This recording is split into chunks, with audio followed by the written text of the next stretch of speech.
जादुई मछलियों की बारिश की कहानी। गोपाल नाम का एक किसान था। एक दिन वो अपने खेत में काम कर रहा था। अचानक उसे एक सोने का घड़ा मिला जो सोने के मोहरों से भरा हुआ था। गोपाल, हे सोने का घड़ा, मेरा तो नसीब ही खुल गया। कमला को दिखाऊंगा तो वो खुशी से पागल ही हो जाएगी। लेकिन जैसे ही वो कमला के बारे में सोचने लगता है, वो थोड़ा डर सा जाता है। गोपाल, नहीं नहीं, कमला को इसके बारे में बताया तो वो पूरे गांव में ढिंढोरा पीटने लगेगी। उसके पेट में वैसे भी कोई बात कहाँ पचती है। ऐसा कहते ही उसे अपनी पत्नी दिखाई देती है। कमला, हमारे खेत में सोने का हंडा मिला, हमारे खेत में सोने का हंडा मिला। गोपाल, अरे बाप रे, नहीं नहीं, ऐसा नहीं होना चाहिए। लेकिन मैं कमला से इस बात को छुपाऊंगा कैसे? इतने बड़े घड़े को तो मैं अकेले उठा के नहीं ले जा सकता। कुछ तो उपाय सोचना पड़ेगा। गोपाल ने उस घड़े को फिर से मिट्टी से ढक दिया और उसी बात पर सोचते हुए वो घर पहुंचा। कमला आज बड़े जल्दी घर लौट आए। गोपाल, मुझे जोड़ों की भूख लगी है, जल्दी से खाना परोसो। कमला ने खाना परोसा, लेकिन गोपाल का ध्यान खाने में नहीं था।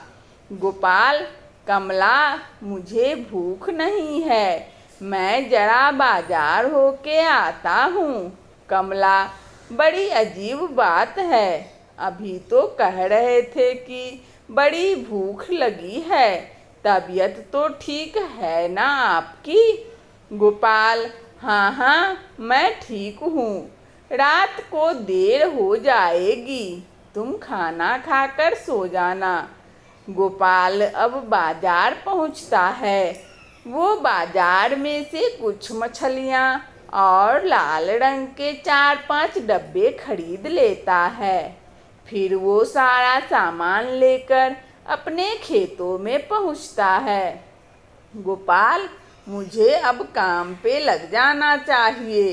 गोपाल अब उस लाल रंग को पानी में मिला देता है और पूरे खेत में उस रंग की सिंचाई कर देता है। उसके बाद साथ लाई हुई मछलियों को वो खेतों में बिखेर देता है। गोपाल, हम अब ठीक है।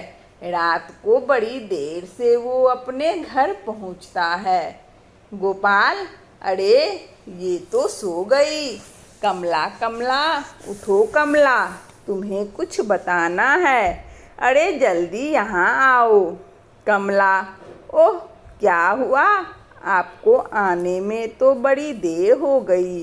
गोपाल, बात ही कुछ ऐसी है, मेरे साथ खेत में चलो।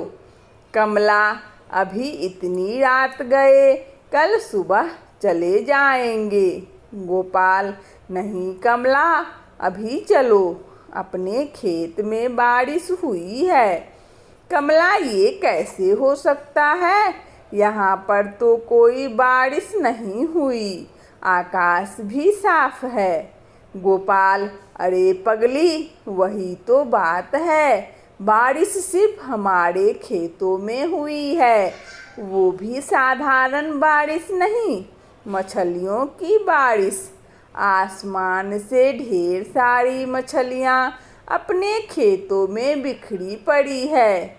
कमला, मछलियों की बारिश, आपकी तबीयत तो ठीक है ना? गोपाल, मैं बिल्कुल ठीक हूँ कमला, अब चलो मेरे साथ। हाथ में लालटेन लिए अब दोनों खेत पहुँचे। गोपाल, देखो कमला, ये कोई साधारण बारिश नहीं है, आसमान से लाल रंग का पानी टपक रहा था। मैंने उस पानी को एक घड़े में भरकर रखा है। जब कमला ने खेतों में बिखरी मछलियाँ देखी तो वो हैरान हो गई। खेतों में तो जगह जगह लाल रंग की बूंदें भी नजर आ रही थी। कमला, अरे हाँ, यहाँ पर ढेर सारी जादुई मछलियाँ बिखरी पड़ी है। ये सब कैसे हुआ? गोपाल, ये तो कोई चमत्कार ही लगता है। हम इस पानी से भरे घड़े को घर लेकर जाते हैं, लेकिन ये बड़े राज की बात है। तुम ये किसी को नहीं बताना। कमला, मैं भला किसी को क्यों बताऊंगी? कमला की मदद से गोपाल वो सोने के मोहरों से भरा घड़ा घर ले आता है। दूसरे दिन सुबह कमला के उठने से पहले गोपाल ने वो घड़ा घर के आंगन में गाड़ के छुपा दिया। सुबह जब कमला उठी, वो गोपाल के पास आकर उस घड़े के बारे में पूछने लगी। कमला जी, सुनते हो? वो घड़ा आपने कहाँ पर रखा है? गोपाल, घड़ा? कौन सा घड़ा? कमला, वही जो रात को हम अपने खेतों से लेकर आए थे। कमला की ये बात कुछ पड़ोसियों के कानों में पड़ती है और वह कमला के आसपास जमा होकर उसे उस घड़े के बारे में पूछने लगते हैं। गोपाल, अरे नहीं नहीं, ऐसी कोई बात नहीं है। इसने कल रात को सपना देखा होगा। कमला, मुझे कोई सपना नहीं दिखाई पड़ा था। आप झूठ क्यों बोल रहे हो? कल रात को हम खेत में से एक बड़ा सा घड़ा लेके आए थे। पड़ोसी, कल रात को? कमला, हाँ हाँ, कल रात को। पता है, कल रात को हमारे खेत में बड़ी तेज बारिश हुई थी। पड़ोसी, लेकिन कल रात को तो यहाँ पर कोई बारिश नहीं हुई। कमला, वही तो, बारिश सिर्फ हमारे खेतों में हुई थी, और वो भी कोई साधारण बारिश नहीं। आसमान से लाल रंग का पानी बरसा, और पता है, ढेर सारी मछलियाँ भी आसमान से टपककर हमारे खेतों में गिरी। वो घड़ा उसी लाल रंग के पानी से भरा हुआ था। कमला की ये बात सुनकर वह सब भी लोग हंसने लगे। पड़ोसी हंसते हुए, मछलियों की बारिश? ऐसा भी कभी कुछ हो सकता है भला? ये जरूर पागल हो गई है। बहन, तुमने जरूर कोई सपना देखा होगा। चलो भाई, खाली पीली अपना समय बर्बाद हुआ। मछलियों की बारिश पागल कहीं की। कमला, अरे रुको जरा, सुनो तो, मैं सच कह रही हूँ। अरे सुनो तो, सच में मछलियों की बारिश हुई थी। अरे आप तो कुछ बोलिए ना।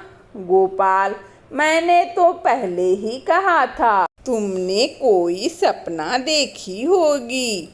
अब जाने भी दो। कमला, जल्दी से मुझे नाश्ता दे दो, खेतों में जाने में देरी हो रही है।